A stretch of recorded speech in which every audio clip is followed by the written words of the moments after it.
ہیں جس سے تجھے فلاح ملے گی، تو فلاح پا جائے گا۔ 4 چیزیں اگر تو نے کر لی تو تو فلاح پا جائے گا۔ تو سمجھے دنیا میں تو نے کچھ کام کر لیا آخرت کے لیے، اور اگر 5ویں چیز کی تو سمجھ لے برباد ہو گیا۔ اب دیکھیں 4 چیزیں نبی علیہ السلام نے فرمایا، سنیے غور سے، توجہ سے، یہ سمجھنے کی بات ہے، خاص کر ہم مردوں کو۔ آقا علیہ السلام نے فرمایا عالم دین بن جا، دین کا عالم بن جا۔ تو مفسروں نے فرمایا، میرے نبی نے فرمایا عالم بن جا، تو عالم بننا بڑا مشکل ہے، بہت مشکل ہے۔ دنیا کے حساب سے بولا مشکل ان کے لیے ہے جن کو کفالت ہوتی ہے، گھروں کے اندر فیملیز ہیں، کمانا کھانا، تو وہ 8-10 سال 12 سال مدرسے میں لگائیں، ظاہر ہے، اور پھر آپ کے آج کے دنیا میں تعلیم بھی ہو، میٹرک کر کے جائے تو 20-25 سال، تو پھر وہ تو آپ سمجھ رہے ہیں عالم بننے کی، تو اس لیے بہت مشکل نظر آتا ہے۔ اور ہمارے معاشرے میں ایک ایسا معاملہ ہے کہ بناتے بھی نہیں ہیں۔ آپ کو شروع میں نے کہہ دیا، پیدا ہوتے ہوئے ڈاکٹر کی تمنا، پائلٹ کی تمنا، انجینئر کی تمنا، آج کل تو آئی ٹی کا بہترین چیز بنانے کے چکر میں رہتے ہیں۔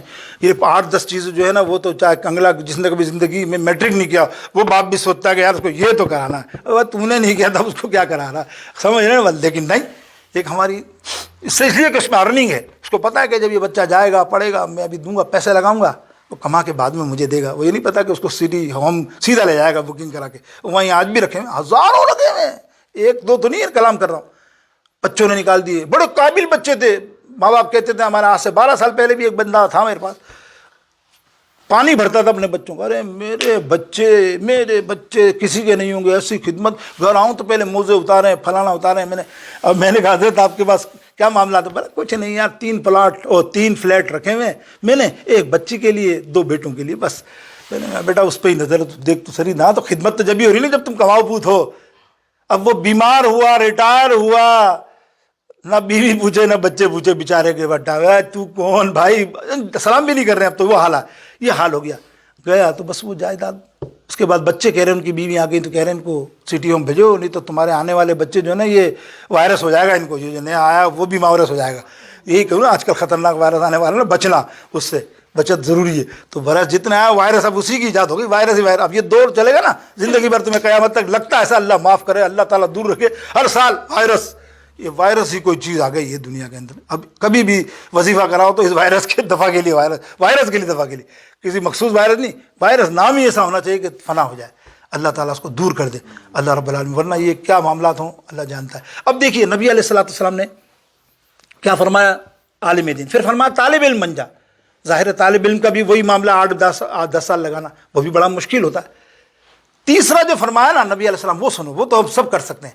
اللہ کے حبیب علیہ السلام نے فرمایا اگر تو 2 نہیں کر سکتا، مشکل ہے، تو تیسرا یہ ہے کہ علماء، دین کے عالموں سے محبت کرنا شروع کر دے، ان کی صحبت اپنا کسی بھی طریقے سے، اتنا تو ٹائم ملے کہ مہینے 15 دن ہفتے دن کے بعد بیٹھ جا، گفتگو کر، کچھ سیکھ، کچھ کر، محبت کر، اس کی خدمت کر۔ خدمت کرنے کے کیا ذرائع ہیں یہ آپ جانتے ہیں۔ دیکھیے خدمت کرنے کے، آپ میں زیادہ سمجھدار ہوں اس معاملے میں کہ آپ سمجھدار ہیں زیادہ۔ مال ہے تو مال سے خدمت کر، جان ہے تو جان سے خدمت کر، تو غریب ہے تو میں تو غریب ہوں تو بھائی اس کے ساتھ صفائی، گھر میں، مدرسے میں، اس کے کام میں اس کو حصہ بٹا دے، ہے نا، عزت سے دیکھ لے، محبت سے اس کو دیکھ لے، بغض نہ رکھ، ادب رکھ، انشاءاللہ تو فلاح پائے گا۔ اور تیسری فرمایا اگر تو تینوں نہ کر سکے تو چوتھی یہ ہے کہ جہاں علم دین سکھایا جاتا ہے اس جگہ کی صفائی ستھرائی خیال رکھ۔ نئی بینچ کتابیں لا سکتا ہے تو کتابیں لا کے، وہ جو پڑھ رہے ہیں وہ جو تو لا کے دے گا اور جو خدمت کرے گا وہ قیامت تک تیرے کام آئے گی۔ اور چوتھی یہ کہ اگر یہ 4 چیز تو نہ کر سکا تو برباد ہے، تو برباد ہے، تو برباد ہے۔ اندازہ کیجئے ایک مسلمان کے لیے کیا ہے ضروری فریضہ یہ۔ اب دیکھیے بس یہ آخری حدیث سنا کر میں ختم کرتا ہوں، ٹائم ہو گیا ہے، اللہ تعالیٰ ہمت دیتا ہے نا، میں تو سوچا تھا 10 منٹ پہلے ہی ختم کروں، لیکن اللہ نے ہمت دی تو اب آگے اگلے ہفتے کریں گے انشاءاللہ اور بھی تفصیل۔ ایک حدیث پاک سن لیجئے کہ کتنا صحابہ کے اندر شوق تھا۔ ابھی تو ہم صحابہ پہ بات کر رہے ہیں نا، پھر آگے بات کریں گے کہ صحابہ کرام کا شوق دیکھو، ہم صحابہ سے سیکھیں گے۔ ایک حدیث سیکھنے کے لیے کئی مہینوں کا سفر۔ امام بخاری، میں نے پچھلی دفعہ 3 نہیں 2 مہینے کا سفر، بخارا سے شام گئے۔ اب ابو درداء رضی اللہ تعالیٰ عنہ، بہت بڑے عالم، مفتی، بڑے صحابیوں کے استاد، جب حضور علیہ السلام کا وصال پاک ہوا تو آپ ہجرت کر کے شام تشریف لے کے جامع مسجد، وہاں دین کی تعلیم کیسی دی کتابوں میں آتا ہے۔ آج میرا تعارف انہی کا ہے، تعارف میں ان کے لیے کیا کروں، ابو درداء اللہ تو خود ہی لاجواب ہے۔ ابو درداء رضی اللہ تعالیٰ عنہ جب شام گئے نا اور جب آپ نے وہاں 2-3 سال لگائے نا، کئی سال لگائے، تو کتابوں میں آتا ہے کہ ہر دوسرے گھر میں ایک عالم پیدا ہوتا ہے۔ کوئی شام چھوٹا ملک نہیں ہے، ہر دوسرے ملک گھر کے اندر عالم پیدا ہو رہا ہے۔ اس قدر دیکھیں علم کی فروغ دینے میں، نبی علیہ السلام کے حدیث کو فروغ دینے میں کام کیا۔ اب مدینہ پاک میں ایک صحابی نے سنا کہ ایک حدیث ہے جو صرف ابو درداء جانتے ہیں، مدینہ پاک میں کوئی نہیں، کیا کروں؟ بولے میں نے سیکھنے جانا ہے۔ ایک حدیث پاک سیکھنے کے لیے مدینہ پاک سے سفر کیا مہینوں کا، کہاں پہ؟ شام میں۔ 1 مہینہ یا کچھ دن یا 40 دن، بہرطور حدیثوں میں مہینہ لکھا ہے۔ 1 مہینے کا سفر کر کے اونٹ پر صحرا اور ریگستان سے شام پہنچے، جامع مسجد سیدھے چلے گئے اسی حالت میں۔ اور حضرت ابو درداء رضی اللہ تعالیٰ عنہ جامع مسجد کے صحن میں تشریف فرما دے۔ آپ پہنچ گئے، سلام دعا کی، پہچان ہوئی، اور آپ نے کہا یا ابا درداء رضی اللہ تعالیٰ عنہ، میں یہاں کس مقصد کے لیے آیا ہوں؟ سننا یار، واہ واہ، کس مقصد کے لیے آیا ہوں؟ ابو درداء فرماتے ہیں فرماؤ۔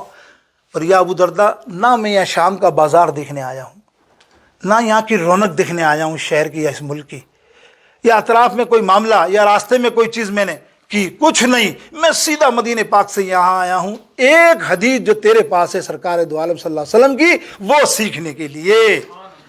اور بولتے ہیں، فرماتے کہ خدا گواہ ہے تو نے وہ حدیث بیان کی، میں نے سیکھ لی، دوبارہ اسی اونٹ پر بیٹھ کر مدینے روانہ ہو جاؤں گا۔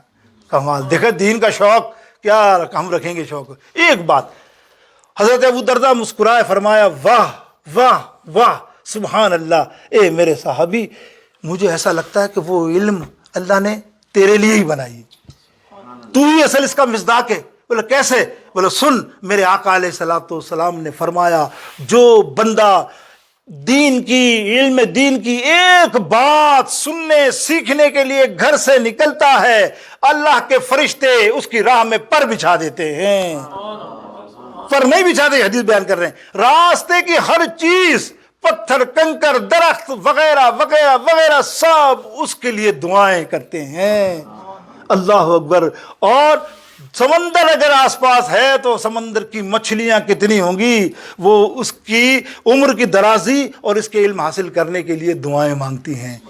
اب اس حدیث کے مصداق آپ اور میں نہیں ہو سکتے، بتائیے نا۔ مفسروں نے یہ فرمایا، جمعہ سننے کے لیے گھر سے نکلتے ہو، نیت یہ ہوتی ہے آپ کی کہ چلے حضرت صاحب وہاں بیان کریں گے تو یار وہ بیان سنیں گے، تھوڑا سا سمجھیں گے اور اپنائیں گے، اپنے اندر اس پہ عمل کی بھی کوشش کریں گے۔ یہ کرتے ہیں نا تو آپ اس حدیث کے مصداق ہوئے کہ نہیں؟ جب گھر سے نکلے تو فرشتے پر بچھا رہے ہو، اللہ اکبر۔ فرشتے پر بچھانے کا مقصد یہاں یہ ہے کہ تمہارے لیے ہر قدم پر وہ دعائیں کرتے رہتے ہیں، تم کس قدر امان میں ہوتے ہو اللہ جانتا ہے۔ میرے دوستو، رب العالمین جل شانہ بقی آئندہ انشاءاللہ عز و جل، وآخر دعوانا الحمدللہ۔